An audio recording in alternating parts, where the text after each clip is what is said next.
The coming day of judgment. Sabi dito.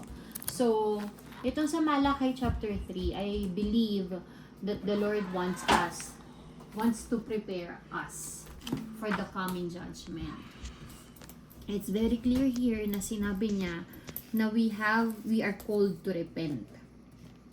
Sabi dito, look, I am sending my messenger and he will prepare the way before me. So that is, sino yung Charles? Elijah. John the Baptist. Oh, And then the Lord you are seeking will suddenly come to this temple. And that is Jesus. Okay? So Malakay 3 to ha. Sinabi dito, sabi, the messenger of the covenant whom you look for so eagerly is surely coming, says the Lord of heaven armies.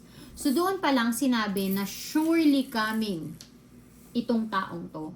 And totoo bang dumating si Jesus? And that's true, right? So parang dito pa lang sinasabi na you have my word. It will happen. Be done. So the judgment will happen. And we know naman that there is a second coming of Jesus Christ. And that's another na dapat ipag-prepare din natin. The same way as we are asked to prepare here, I believe it's the same way how we should prepare in the second coming of Jesus Christ. Sabi dito, di ba sure na darating si Jesus Christ? Dito sinabi niya, at nangyari naman yun. So let us just think. Let us think na whatever the Lord is preparing for those who are disobedient of Him. Yung mga punishment na para sa mga taong hindi talaga susunod sa Kanya is mangyayari. Sabi dito, but who will be able to endure it when He comes? Who will be able to stand and face Him when He appears? For He will be like a blazing fire that refines metal, or like a strong soap that bleaches clothes. He will sit like a refiner of silver, burning away the dross. Alam niyo ba ibig sabihin ng dross? No. Impurities. Oh. So, lahat ng impurities ng silver, sabi dito, ng silver, gold, sabi dito, He will refine it. Sabi niya. So, ako may tanong ako sa inyo. May tanong ako sa inyo. Nakita niyo yung kamay niyo. Your hands are muddy. Muddy, madumi. Madumi, 'di ba? Madumi yung kamay ninyo. Kasalanan. Yes, madumi lang yung kamay mo. Madumi yung kamay mo. O kaya madumi yung katawan mo. Kasi naglaro ka ng, sabihin na natin, ng muddy paddle. O yun yan, muddy paddle na lang. What would you do next? Maligo. Maglinis. Magugas. Yeah. So, that step is very important in refining. Because only when you see yourself as dirty, only when you see yourself as has impurities, that's the only time the Lord can really cleanse you. That's the only time the Lord can really refine you. Sabi dito, He will purify Levites, refining them like gold and silver, so they may once again offer acceptable sacrifices to the Lord. Kasi nga, if we are still sinners, if we are still living a life full of sins, the Lord cannot refine us. Kaya naman, that's why we have Jesus Christ. That's why we have Jesus Christ to cleanse us. Who came for our sins, para we get to be reconciled with God again. And diba? And sabi dito, at that time, I will put you on trial. I am eager to witness against all sorcerers and adulterers and liars. Sabi siya dito, I will speak against those who cheat employees of their wages, who oppress widows and orphans, or who deprive for the foreigners living among you of justice. For these people do not fear me, says the Lord of heaven armies. Sabi dito, ibig sabihin pala, if you do not fear the Lord, if you don't have this fear in your heart of the Lord, kasi sinabi niya ito yung gagawin niya sa mga taong hindi makikita yung sarili nilang madumi, hindi magre-repent. Kasi you will only repent if you will see yourself as a sinner. Kapag alam mong meron kang nagawang hindi tama. For example, o kunwari may ginawa kang mali, Carlene, o kaya may ginawa kang mali, Charles. Magbabago ka lang kapag na-realize mo yung ginawa mong mali. Pero hanggat sinasabi mo na, hindi naman ako gumawa nito. Ginawa ko lang naman to kasi ganyan ka. Kung palagi kang magre-reason out kung bakit ka nakagawa ng pagkakamali, then you will never ever see yourself na may ginawa kang mali. Yun yung sinasabi dito. Na bakit mo sinasabing mag-return ako, hindi nga ako lumayo. Nagigets ninyo? So kunwari sinabihan kita, anak, tawag nito, alam mo ganito na nangyayari sa'yo. Sasabihin mo lang sa akin, hindi ginagawa ko lang naman yan kasi ganito, ganyan. If you would continue to reason out on things na kunwari mali na ginagawa mo, then you will never ever see yourself really committing that sin. Kasi you are tend to blame other people sa ginagawa mo. So parang nililipat mo sa ibang tao yung sisi, parang ganun. As long as you didn't see yourself sinner, never mong maiisip na bumalik sa Panginoon. Never mong maiisip na mag-repent sa ginawa mong mali. Kasi hanggat akala mo, ginagawa mo yung tama. May mga tao kasing sinasabi, nagpipray naman ako, may Diyos naman ako. Diba? So, it's not enough. It's very important that we understand that we have the potential to become a gold only if the Lord will refine us. We are a gold in the eyes of the Lord, but we allow sin to impurify us, di ba? Hinayaan natin yung sin na madumihan tayo because we are a special treasure of God. Pero dahil wala tayong fear of the Lord, gawa lang tayo ng gawa ng kasalanan. Kahit sinabi niya na, Nak, huwag ka nang magsinungaling. Nak, unahin mo naman ako. Nak, gawin mo naman to. After mong marinig lahat ng mga utos niya sa'yo, wala kang ginawa, kundi sundin pa rin yung sarili mo, then that is sin. Right? Hanggat hindi mo nakikita, nagkakamali ka sa harap ng Panginoon, you will never fear Him. Kasi you never accept na may pagkakamali ka. Na this pagkakamali will bring you punishments. Hanggat hindi mo nakikita ang pagkakamali mo, you will never think na may darating na punishment sa akin. Hindi mo maiisip na may darating na punishment sa'yo kasi never mo ang iisiping may kasalanan ka. Kunwari, may ginawa kang pagkakamali, sinabi ko, wag mo tong gagawin, anak. Wag mo tong gagawin, anak, pero ginawa mo pa rin. 'Di ba? Hindi mo, ang tawag din sinasabi ko na wala to yung thoughts ko, na parang hindi mo iisiping nagkakamali ka, not unless, yung church, no? Yeah, parang ganun, yung may punishment. Anyway, nawala tuloy yung thought ko. Okay. So, balik na tayo dito sa scripture. Ay. Kaya, sinasabi dito, that fear of the Lord is very important. Pero, you have to have a humble heart to see na I am a sinner.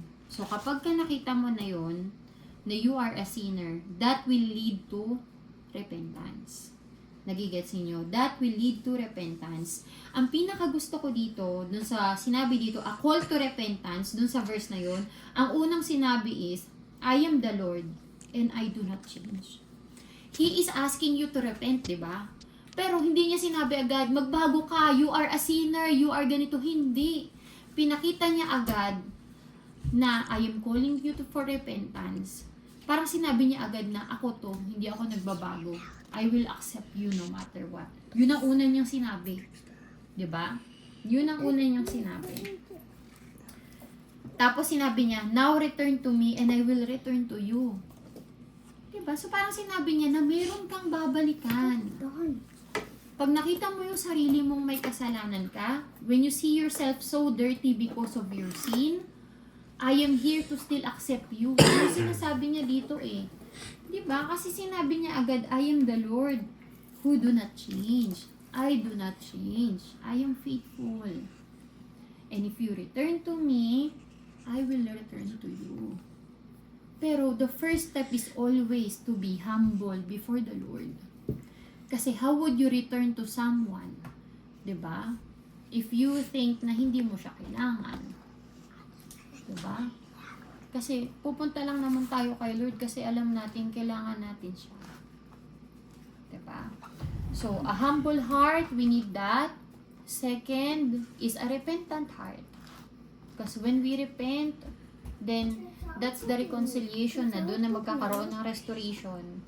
Because you will know that you need Jesus Christ in your life so that you'll be restored. Sabi naman din dito, sinabi rin dito yung sa tithes and offering. Sabi nga ninyo, di ba? Alam nyo, I think kasi mini-mention dito kung ano yung mga ginawa ng tao, di ba, na hindi nakapagpalugod kay Lord. Sabi dito, but you ask, how can we return when we have never gone away? Should people cheat God? Yet you have cheated me. Parang sinasabi niya dito na huwag ka nang magmangmaangan. You have cheated on me. Parang kahit sabihin mong aware ka or hindi ka aware sa mga nagawa mo, meron tayong nagagawa na nakikita ng Panginoon. Akala natin hindi siya aware, pero aware siya sa mga ginagawa natin. At ang in-example niya dito is, you have cheated me on tithes and offering due to me. Alam nyo, I understand why the Lord gave this example. Kasi out of all the sins we have, bakit tithes and offering ang binanggit niya dito? Because money is important to us. Because that's Money is the the root of hardest evil. obedience we can do. Pinakamahirap siyang sundin. Ako sa lahat ng pinagawa ng Lord, sabi niya sa akin, submit to your husband, be kind person, akin ang tawag nito, revenge, wag kang magre-revenge, lahat yun. The Lord, with the help of the Holy Spirit, ginawa ko yun. I try to be obedient to Him. Pero kailan lang ako nakapag-tithes? Because that's the hardest part, I believe. One of the hardest obedience that the Lord is going to call you to do. Aside from asking you to really share the word already, because that's another level of obedience. But for those who are new to faith, isa sa pinakamahirap sundin is to really do the tithes and offering. Because when you do the tithes and offering, it takes a whole new level of relationship with the Lord. Hindi lang siya basta repentance, hindi lang siya basta renewal, kundi continuous yun until you are already tawag nito, parang in as one heart of the Lord. Na naiintindihan mo na that the source of what you have is from the Lord alone. Naiintindihan ninyo? Kaya, yan yung in-example ni Lord. Kasi a lot of people is failing to do really give what is due for the Lord. Your time. Diba? Your time. You have 24-hour time in a day. How much are you giving to the Lord? Diba? He is giving you every day of your life. Ilang oras sa isang araw ang naibibigay mo sa Kanya. Doon pa lang Huwag na nating sabihin sa pera lang. Diba? Pero, giving the tithes and offering, sabi nga dito ang mas na pumasok kasi sa akin, it's not just about tithes and offering, but how through our obedience, the Lord can bless us. Sabi nga niya dito, I will pour out blessings So great, you won't have enough room to take it. Try it, put me to the test. Sabi ko sa inyo, if the Lord asks you to do something, do it. Simulan nyo kahit hindi muna sa tithes. Simulan ninyo sa maliliit na bagay na kino-convict talaga kayo ni Lord gawin. Kung kino-convict niya kayo gawin ng tithes, gawin nyo. Kasi that will put your faith in a different level. But if you are new Christian, and if the Lord is asking you at least to spend time with Him every day, do that. Because the Lord is promising beautiful things ahead of you. He is promising blessings to be poured out on you. Too much that you cannot even contain it. The Lord is promising not just blessing but also to guard what you have right now. Sabi niya, I will guard them from insects and disease. So, ibig sabihin nun, walang makakapag-take niyan sa'yo. You have blessings already and you have protections already. Amen. Diba? And another thing na sinabi rin dito, which is in example din naman ni Carlene kanina, and even you guys, in-explain nyo rin, na sometimes people think na, bakit si ganito, gawa ng masama, wala naman nangyayari sa kanya. Diba? May mga ganong tao na parang sila nga ginagawa to Diba? We look at other people, yung ginagawa nila, and think na okay lang yun kasi maraming gumagawa nun. Maraming gumagawa ng mali. Diba? We thought na okay lang yun kasi wala naman nangyayari sa kanila. No. The Lord is already saying right now na wag mo silang titingnan because I have planned a punishment for them if they are not going to repent. Same to us. If we have listened or we have received this word already and we're still not repenting and our heart will still not follow Him, we may be one of these people who is waiting for this punishment. But the Lord is telling here too that when you obey, He will put your name in the scroll of remembrance wherein, sinasabi dito, kasi sabi dito, in His presence a scroll of remembrance was written to record the names of those who feared Him. Who feared Him. Ibig sabihin, you will repent, you will see yourself as a sinner, you will repent. After repentance, you will have a relationship to the Lord, wherein to the point that you will obey. You will obey because you fear the Lord. Ayaw mo mawala siya sa buhay mo. Because that's the only time when you experience Him, that's the only time you will experience the true peace, the true love. It's not just about blessing, guys. Having peace in your heart, having the real joy, having hope despite of difficult situation, that's the best feeling you can get. And that's the only, those things, we can only get it through Jesus Christ. Knowing that we have someone through this trial na never tayong iiwan. Diba? And sinasabi rin dito na in your obedience, sabi niya, and in your fear of me, because you obey me, diba? So when you obey someone, kaya nga, Carlene Church, pag di nyo kami sinusunod, ibig lang sabihin nun, hindi kayo natatakot na magalit kami. That's true. Ganun din tayo kay Lord. I feel bad if I don't obey Him kasi doon ko lang naman mapaparamdam na mahal ko ang Diyos if I obey Him Ibig sabihin, hindi ako natatakot na mawala siya sa buhay ko. When I don't obey Him. Ganun yun. And that's why I was so, kanina, nung kumakanta ako ng Sukdulang Biyaya sa car, kasi sinabi doon, sobrang laki ng pagmamahal ng Panginoon na mas malaki pa siya sa kasalanan ko.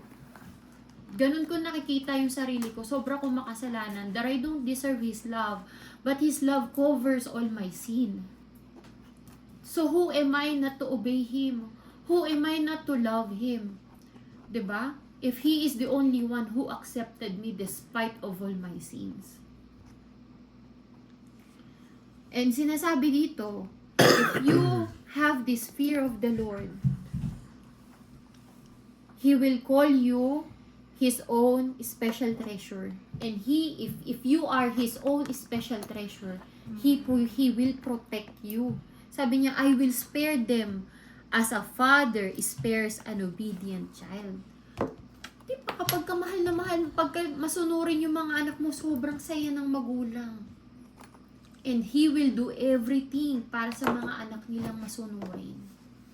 And that's the same thing with God. If we obey God, He will write us on that scroll to protect us from the coming judgment, from the coming punishment. And that's the only time daw na makikita natin the difference of those people who obeyed Him and sa mga taong hindi nag-obey sa Kanya. Alam nyo, this talks about a lot about faith. Kasi if you would look through your sight right now and you will see those mayayaman na tao na masarap ang buhay nila and they still do bad things, you would think wala namang mangyayari sa kanila. But if you would really believe in what the Lord are saying, I will obey the Lord kahit mahirap, kahit nakikita ko yung mga tao mas masaya pa sila, kahit hindi naman sila nag-church, mas masaya sila, kahit naman nagsasama sila, nagmagawa sila ng masasama, diba? Kung may mga ganong tao, iniisip mo, tinitingnan mo sila, you look up to them, then you are not living by faith. Kasi ang sabi ng Panginoon, if you would obey Him, if you would start a good relationship with the Lord, He will save you on that coming judgment. Okay?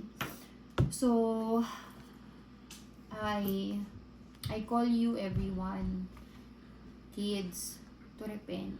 Kasi, alam niyo si Lord, hindi siya nagkulang i-remind tayo na mag-repent tayo. That's how much He loved us. Hindi niya tayo binibigyan ng ending, hindi niya binibigyan ng ending yung pagmamahal niya, kundi patuloy niya tayong i-accept sa pagkakamali natin. All we have to do is to just repent and really follow Him all at once. Parang awa na natin.